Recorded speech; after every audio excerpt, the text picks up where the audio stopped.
Okay guys, I'm back with another video. எல்லாருக்கும் வணக்கம். So hopefully பார்த்தீங்கன்னா எல்லோரும் சேஃபாக இருக்கீங்க நம்புகிறேன். அண்ட் ஒரு 3 to 4 days கிட்ட ஆகிடுச்சு வீடியோஸ் பண்ணி. அண்ட் இந்த வீடியோ நான் மெயினாக பண்ணுற ரீசன் பார்த்தீங்கன்னா, என்னால் இது மைண்டில் வச்சுட்டு இருக்க முடியல. நான் இதை பற்றி ஒரு இன்ஸ்டாகிராம் ரீல்ஸ் கூட நான் போட்டிருப்பேன். பட் யூடியூப் அப்படின்ற ஒரு பிளாட்ஃபார்ம் பார்த்தீங்கன்னா, வியூஸ்க்காக இந்த கிளிக் பேட் அப்படின்னு ஒரு விஷயம் வைப்பாங்க. ஈவன் நானும் நிறைய பண்ணியிருக்கேன் கிளிக் பேட்லாம், ட்ராவல் வீடியோஸ்லாம். இது ஒரு வியூஸ் வர வைக்கிறதுக்கான ஒரு டாக்டிக் தான். பட் ஆனால் தெர் இஸ் எ சிச்சுவேஷன், ஒரு சென்சிட்டிவான டாபிக் போயிட்டு இருக்கிற டைமில் தேவையில்லாத ஒரு தம்ப்நெயில் வச்சு, தேவையில்லாத ஒரு டைட்டில் வச்சு, மறுபடியும் அதை டெலீட் பண்ணி, அந்த வீடியோட கமெண்ட்ஸ் பார்த்தாலே தெரியும் அவ்வளோ ஹேட் பார்த்தீங்கன்னா இருக்குது. ஸோ எல்லாருக்குமே தெரியும் இந்தியாவுக்கும் பாகிஸ்தானுக்கு என்ன நடந்துட்டு இருக்குது அப்படின்னு சொல்லிட்டு. இன்னும் கூட அது முடியல. ஸோ என்ன தான் சீஸ்ஃபயர் சொன்னாலும் மறுபடியும் அவங்களோட புத்தியை பார்த்தீங்கன்னா காமிச்சிட்டானுங்க. இங்கே நிறைய பேர் சே நோ டு வார் அப்படின்னு சொல்லிட்டு நிறைய க்ளோரிஃபை பண்ணுறாங்க. சே நோ டு வார், அது நமக்கு தேவையே இல்லை அப்படின்னு சொல்லிட்டு. உங்கள் வீட்டில் யாராவது இந்த வாரால் இறந்து போயிருந்தா உங்களுக்கு பழி வாங்கணும் ஒரு தாட் வருமா, வராதா? இல்லை வேணாம் அப்படின்னு சொல்லிட்டு விட்டுருவீங்களா? நம்ம இங்கே இருக்கோம் சேஃபாக. இந்த பார்டர் ஏரியாஸில் எவ்வளோ இஷ்யூஸ் போகுது, எவ்வளோ குழந்தைங்க இறந்துட்டு போயிருக்காங்க. இந்த சைட்லேருந்து டூரிஸ்ட்டாக போனால் எத்தனை பேரும் அவனுங்க சுட்டு கொண்டு இருக்கானுங்க. பாகிஸ்தான் தான் பண்ணியிருக்குன்னு சொல்லிட்டு அவனுங்களே மீடியாவில் ஒத்துக்கிறானுங்க. இவ்வளோ பிரச்சனை நடக்கிறப்போ அப்போ இந்தியன் ஆர்மி பதிலடி கொடுக்கறதுல என்ன தப்பு?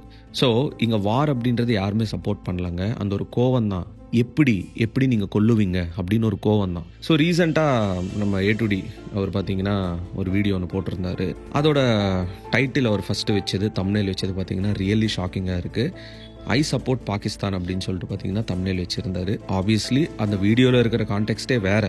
பட் ஆனால் அந்த தம்ப்நெயில் பார்த்தீங்கன்னா இந்த டைமில் அவ்வளோ கான்ட்ரவர்சியாக ஒரு விஷயம் நடக்கிறப்போ, ஒரு சென்சிட்டிவான விஷயமா நடக்கிறப்போ வியூஸ்க்காக அப்படி யாராவது வைப்பாங்களா? நான் தப்பாக பேசியிருந்தால் மன்னிச்சிருங்க. எனக்கு அந்த விஷுவல்ஸ், அந்த ஒரு தம்ப்நெயில்லாம் எனக்கு பார்த்ததுக்கப்புறம் எனக்கு அப்படி தான் தோணுச்சு, இன்க்ளூடிங் டைட்டில். அதுக்கப்புறம் ப்ரோ பார்த்தீங்கன்னா அதை மாற்றிட்டார். அவர் அந்த வீடியோவில் சொன்ன விஷயங்கள் எல்லாமே பார்த்தீங்கன்னா கான்டெக்ஸ்டே வேறு.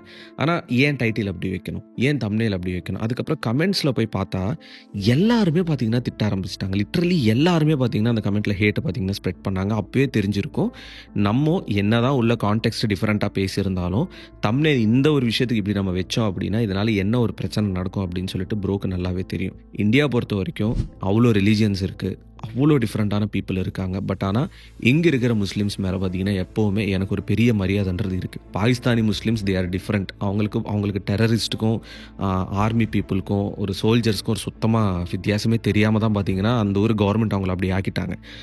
இங்கே இருக்கிற மக்களுக்கு, நம்ம இந்தியாவில் இருக்கிற மக்களுக்கு அங்கே இருக்கிற குழந்தைங்க மேலேயோ அங்கே இருக்கிற ஃபேமிலிஸ் மேலேயோ எந்த ஒரு கோபமும் கிடையாது. லிட்ரலி ஆர்மி அப்படின்ற பேரில் டெரரிஸ்ட் கும்பலை, ஆர்கனைசேஷன்ஸ் பார்த்தீங்கன்னா ரன் பண்ணுறது தான் பாகிஸ்தான். எதுக்குமே லாக்கி இல்லாத புறம்போக்கு நாய்ங்க அவங்க. அப்படி இருக்கும்போது ஐ சப்போர்ட் பாகிஸ்தான் அப்படின்ற ஒரு கான்ட்ரவர்ஷியான ஒரு தம்ப்நெயில் அவர் வைக்கணுமா? இதில் என்னென்ன எனக்கு புரியாத ஒரு விஷயம், ப்ரோ தம்ப்நெயில் அப்படி வச்சிருக்காரு, உள்ள கான்டெக்ஸ்ட் வேறு தானே. எனக்கு புரியுது, நான் அதை தான் சொல்கிறேன். யூடியூப்பில் கிளிக் பேட்ஸ் வைக்கிறது காமன் தான், எல்லாரும் பண்ணுற விஷயங்கள் தான், அது வியூஸ்க்காக பண்ணுறது. But there is a limit, right? ஒரு சென்சிட்டிவான கண்டென்ட்டுக்கு இப்படி ஒரு தம்ப்நெயில் வச்சா அது ஃபயர் ஆகும்னு சொல்லிட்டு A2D ப்ரோக்கு தெரியாதா? ஏன்னா அந்த ப்ரோ உங்களுக்கு தெரியாதா? நீங்கள் அப்படி வைக்கிறதால பிரச்சனை வரணும் உங்களுக்கு தெரியாதா? நான் இப்போ ஏதோ உங்களை வச்சு பேசணும் அப்படின்றதில்ல. இந்த ரெண்டாவது, இந்த வீடியோ கூட நான் மானிட்டைஸ் பண்ணல. அப்படி உங்களை பற்றி பேசி இந்த வீடியோ மானிட்டைஸ் பண்ணணும்னு எனக்கு எந்த அவசியமும் கிடையாது. பட் ஆப்வியஸ்லி நீங்கள் அந்த பாகிஸ்தான் மேட்டர்லாம் பேசியிருப்பீங்கள்ல, அந்த வீடியோவால் உங்களுக்கு ஒரு ஏர்னிங்ஸ் வந்திருக்கும்ல, அதை நீங்கள் மானிட்டைஸ் தானே பண்ணியிருப்பீங்க. அப்படி இருக்கிறப்போ ஏன் ஒரு கான்ட்ரவர்ஷியான ஒரு டைட்டில், ஒரு கான்ட்ரவர்ஷியான ஒரு தம்ப்நெயில், ஏன் அதை பண்ணணும்? எல்லா கிரியேட்டர்ஸும் வீடியோஸ் பண்ணுறாங்க, நம்மளும் பண்ணுவோம், கொஞ்சம் டிஃப்ரெண்ட்டாக பண்ணுவோம் அப்படின்னு நீங்கள் பண்ணீங்களான்னு தெரியல. But obviously that felt really wrong. நான் ஒரு காமனான ஆடியன்ஸாக அந்த வீடியோலாம் பார்க்கல, ஒரு கிரியேட்டராக அதை பார்க்கும்போது ஓகே, ஐ திங்க் அவரோட லிமிட்டை கொஞ்சம் தாண்டி போயிட்டாருன்னு நினைக்கிறேன். அப்படின்னா யார் மேலே இங்கே ஹேட்டே ஸ்ப்ரெட் பண்ணலாங்க. நான் இப்போ கூட அது எனக்கு தப்பாக பட்டுச்சு. அந்த வீடியோ கமெண்ட்ஸ்லாம் நான் படித்தேன், எல்லாருமே பார்த்தீங்கன்னா கொந்தளிச்சு போயிருக்காங்க. பட் மேபி அவர் இன்னொரு வீடியோஸ்க்கு அப்படி மிஸ்டேக் பண்ண மாறார் அப்படின்ற ஒரு சின்ன ஒரு விஷயத்தை தான் இந்த வீடியோவில் நான் சொல்கிறேன். சரி, ஓகே. இப்போ இந்த இந்தியா பாகிஸ்தான் பற்றி நம்ம கிளியராக பேசுவோம். அங்கே என்ன நடக்குது, என்ன அஃபிஷியல், என்ன அன்அஃபிஷியல் அப்படின்னு யாருக்குமே தெரியாது. அன்லெஸ் ஆர் அன்டில் நம்ம டிஃபென்ஸ் இந்தியா இன்ஸ்டாகிராம் பேஜில் அவங்க என்ன ஸ்டோரிஸ் போடுறாங்க, அவங்க என்ன போஸ்ட் போடுறாங்களோ அதை வச்சு தான் நான் பார்க்குறேனே தவிர, ட்விட்டரு, இன்ஸ்டாகிராம் ஓப்பன் பண்ணால் பழைய வீடியோஸ்லாம் எடுத்து பார்த்தீங்கன்னா போட்டுட்டு இருக்காங்க, விச் இஸ் ரியலி ராங். அது பார்த்தீங்கன்னா மிஸ்லீட் பண்ணுற மாதிரி இருக்கும். ரெண்டாவது, ஆர்மியோட மூவ்மெண்ட்ஸ் எல்லாமே எடுத்து நம்ம ஆளுங்களாம் ரீல்ஸு, வீடியோஸ்லாம் எடுத்து பண்ணுறாங்க. இது பண்ணவே கூடாது. அப்படி பண்ணுறது பார்த்தீங்கன்னா நம்ம நாட்டுக்கு நம்ம துரோகம் பண்ணுற மாதிரி தான். ஏன்னா இங்கே நடக்கிற விஷயங்கள் நம்ம வெளியே சொல்லவே கூடாது.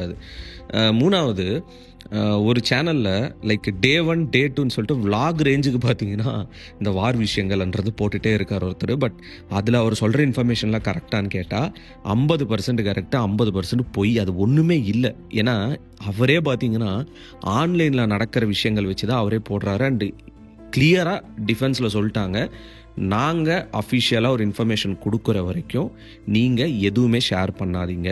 ஆன்லைனில் நிறைய பொய்யான தகவல்கள் தான் பார்த்தீங்கன்னா இருக்குது, உண்மையாக எதுவுமே இல்லை அப்படின்னும் போது அவர் யாருன்னு சொல்லிட்டு உங்களுக்கே தெரியும். லைக் ஏதோ ட்ரிப்புக்கு போயிட்டு டே 1 டே 2 வீடியோ பண்ணுற மாதிரி டே 1 டே 2ன்னு சொல்லிட்டு இந்த வார் பற்றியாக வீடியோஸ் போட்டுட்டு இருக்கார். பட் அதில் எதில் உண்மை எது பொய், என்ன நடக்குது என்ன நடக்கலை, எதுவுமே ப்ரோக்கு பார்த்தீங்கன்னா மைண்டில் ஏரில் போடல. ஸோ இப்போ எப்படின்னா நினச்சிருந்தா நம்மளும் ஒரு 4 வீடியோஸ் போட்டிருக்கலாம் வாருன்னு சொல்லிட்டு. நான் ஏன் போடலைன்னா இது ஒரு சென்சிட்டிவான ஒரு மேட்ரு. நமக்கு இதை பற்றி பெருசாக ஒன்றும் தெரியாது. ஆன்லைனில் பார்க்குறது எது உண்மைன்னு தெரியாது, எது பொய்யன்னு தெரியாது. அப்படி இருக்கும்போது எதுக்கு நம்ம வாய விடணும்? திஸ் ஃபீல்ஸ் ஸோ ராங்குங்க. ஸோ யூடியூப்பில் நல்ல விஷயமா இன்ஃப்ளூயன்ஸ் பண்ணலாம், தப்பு இல்லை. ஒரு இன்ஃபர்மேஷன் ஷேர் பண்ணலாம், தப்பு இல்லை. பட் ஒரு vlog ரேஞ்சில் டே 1 டே 2 டே 6 வரலும் போகிறது, டே 20 வரலும் போகிறது எனக்கு தெரியல. ரெண்டாவது இந்த தேவையில்லாத கிளிக் பைட்ஸு இந்த டைமில் வைக்கிறது பார்த்தீங்கன்னா விச் ஃபெல்ட் ரியலி ராங். நான் ஏதாவது இந்த வீடியோவில் தப்பாக சொல்லியிருந்தால் மன்னிச்சிருங்க. கொஞ்ச நாளைக்கு அந்த பக்கம் யாரும் ட்ராவல் பண்ணாதீங்க. பிகாஸ் இன்னும் கூட சுச்சுவேஷன் அங்கே ஃபயராக தான் எரிஞ்சிட்டு இருக்குது. சொல்லணும் இந்த வீடியோ பண்ணுறேன் கைஸ், மற்றபடி எதுவும் இல்லை. Peace out and stay safe guys. Thalapathy கோடான கோடி ரசிகர்களின் என்றும் அறிவதி பிக் ஷாட் இவர் பிளாக் பஸ்டர் வந்த மகுமதி இக்னோர் நெகட்டிவ் வெட்ட சொன்ன தங்க தளபதி.